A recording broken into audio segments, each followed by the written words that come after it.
नमस्कार साथियों और मेरे प्यारे बच्चों, वेदांत लर्निंग पॉइंट में आप सभी का हार्दिक स्वागत एवं अभिनंदन है। गणेश जी का उत्सव चल रहा है, तो आज मैं आप सभी को एक गणेश जी की स्तुति बताने वाली हूँ, जिसे श्री संकटनाशन गणेश स्तोत्रम के नाम से जानते हैं। ये बहुत ही लाभदायक स्तुति है। इसको पढ़ने से मनुष्य के सारे कष्ट दूर हो जाते हैं, सारे विघ्नहर्ता गणेश जी हर लेते हैं। अगर परीक्षा में पास नहीं हो रहे हों तो पास हो जाते हैं, या किसी भी प्रकार की कोई परेशानी होती है तो उन सब का गणेश जी नाश कर देते हैं। इसमें मात्र 2 मिनट का समय लगता है पढ़ने में और लाभ बहुत सारे हैं। तो यहाँ पे मैं आपको स्तुति का जो है वाचन करके बताऊंगी और साथ ही साथ इसका अर्थ भी बताऊंगी कि इसका अर्थ क्या होता है। बच्चों के नैतिक विकास के लिए ये बहुत ही अच्छी चीज़ है। बच्चों को अपनी संस्कृति के बारे में जानकारी होनी चाहिए। आइए शुरू करते हैं। श्री संकटनाशन गणेश स्तोत्रम। प्रणम्य शीर्षा देवं गौरीपुत्रं विनायकं भक्तावाशं स्मरे नित्यमायुष्कामार्थसिद्धये। प्रथमं वक्रतुण्डं च एकदन्तं द्वितीयकं तृतीयं कृष्णपिङ्गाक्षं गजवक्त्रं चतुर्थकं लम्बोदरं पञ्चमं च षष्ठं विकटमेव च सप्तमं विघ्नराजेन्द्रं च धूम्रवर्णं तथाष्टमं नवमं बालचन्द्रं च दशमं तु विनायकं एकादशं गणपतिं द्वादशं तु गजाननं द्वादशैतानि नामानि त्रिसन्ध्यं यः पठेन् नरः न च विघ्नभयं तस्य सर्वसिद्धिकरं परम्। विद्यार्थी लभते विद्यां धनार्थी लभते धनं पुत्रार्थी लभते पुत्रान् मोक्षार्थी लभते गतिं। जपेद् गणपति स्तोत्रं षड्भिमाश्रय फलं लभेत् संवत्सरेण सिद्धिं च लभते नात्र संशयः। अष्टभ्यो ब्राह्मणेभ्यश्च लिखित्वा यः समर्पयेत् तस्य विद्या भवेत् सर्वा गणेशस्य प्रसादतः। श्रीनारद पुराणे संकटनाशनम नाम गणेश स्तोत्रम संपूर्णम्। नारद उवाच। नारद जी कहते हैं, प्रणम्य शीर्षा देवं गौरीपुत्रं विनायकं भक्तावाशं स्मरे नित्यं आयुः कामार्थ सिद्धये।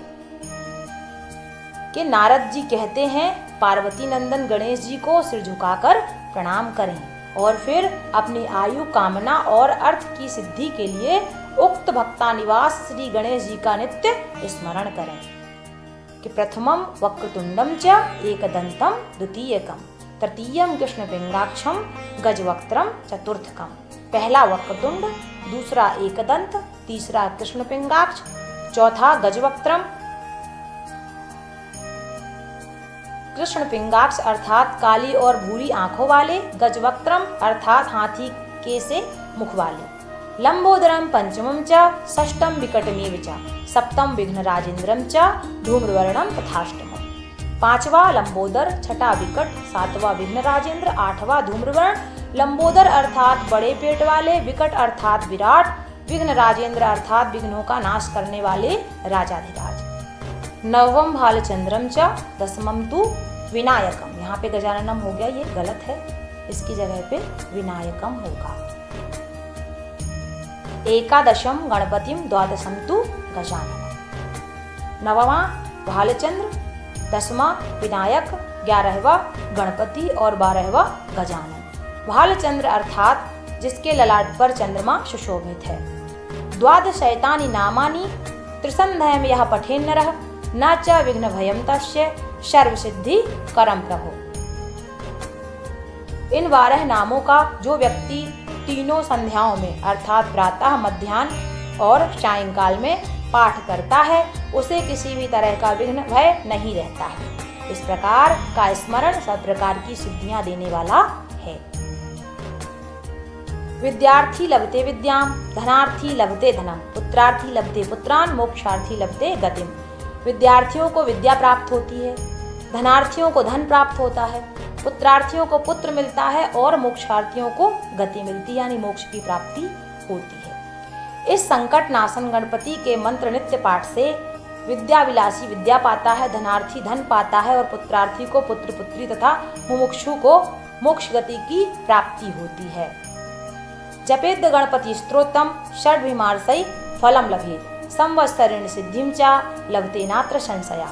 अर्थात इस गणपति स्तोत्र का जाप करें तो 6 महीने में इच्छित फल प्राप्त होता है और 1 वर्ष में पूर्ण सिद्धि प्राप्त हो जाती है। इसमें किसी भी प्रकार का संदेह नहीं है। शर्त यह है कि लगातार इसका पाठ करना है, चूकना नहीं। बराबर अगर आप करेंगे तो आपसे ज़्यादा सुखी कोई हो नहीं सकता। अष्टभ्यो ब्राह्मणेभ्यश्च लिखित्वा यह समर्पयेत्।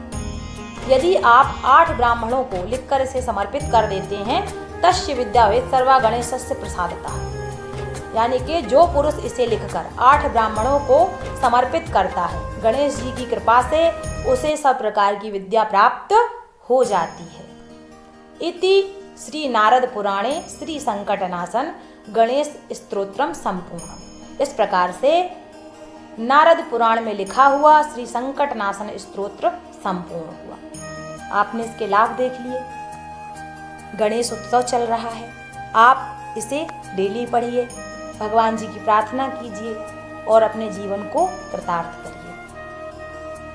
पोस्ट अच्छी लगी हो तो लाइक करें, कमेंट करके ज़रूर बताएं कि कैसी लगी पोस्ट आपको।